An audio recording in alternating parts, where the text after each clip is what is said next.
Hello বন্ধুরা, আমি সুবীর সাহা।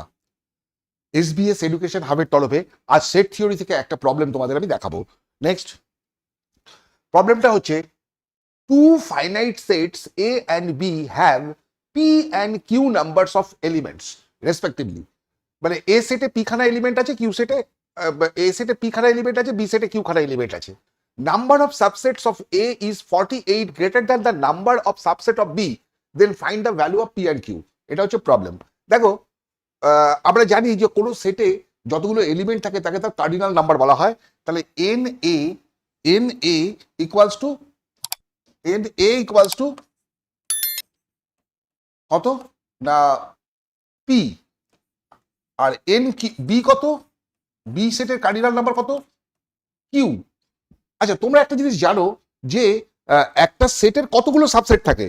একটা সেটের কার্ডিনাল নাম্বার যদি এন হয়, তাহলে ওর সাবসেটের সংখ্যা হয় 2 টু দি পাওয়ার এন। তাহলে এ সেটের সাবসেটের সংখ্যা কত হবে? এ সেটের সাবসেটের সংখ্যা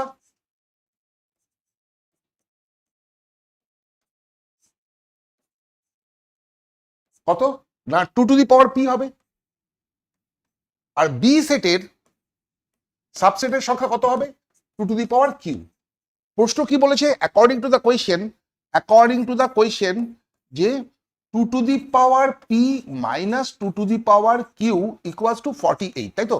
48টা বেশি আছে, তোমাকে পি আর কিউ এর মান বার করতে হবে। তো এই ধরনের অঙ্কে আমি তোমাদের একটা সাজেশন দিচ্ছি যে তোমরা পাওয়ারগুলোকে লিখে নাও। 2 to the power 1 2, 2 to the পাওয়ার 2 4, 8, 16, 32, 64, 128, এরকম ভাবে চলবে। আরেকবার লিখে নাও, এটাও 2 টু দি পাওয়ার, এটাও 2 টু দি পাওয়ার, আরেকবার লিখে নাও। এই ধরনের অঙ্কে এটা করলে পরে তোমার পক্ষে সুবিধা হবে বুঝতে যে আমি কোনটা চাইছি। আমার চাইছি যে এইটা পাওয়ারে এই মানগুলো আসছে, এর পাওয়ারে এই মানগুলো আসছে, এই মধ্যে ডিফারেন্স হচ্ছে 48। আমি এখানে দেখতে পাচ্ছি যে এই দুটোর মধ্যে ডিফারেন্স কিন্তু 48, এই দুটোর মধ্যে ডিফারেন্স কিন্তু 48। তার মানে এটা 1 2 3 4 5 6, 2 টু দি পাওয়ার 6 আর এটা 2 টু দি পাওয়ার 4। তার মানে এই জিনিসটা দাঁড়াচ্ছে therefore 2 to the power 6 minus 2 to the power 4 equals to কত? 48. therefore p equals to 6 R q is equal to 4।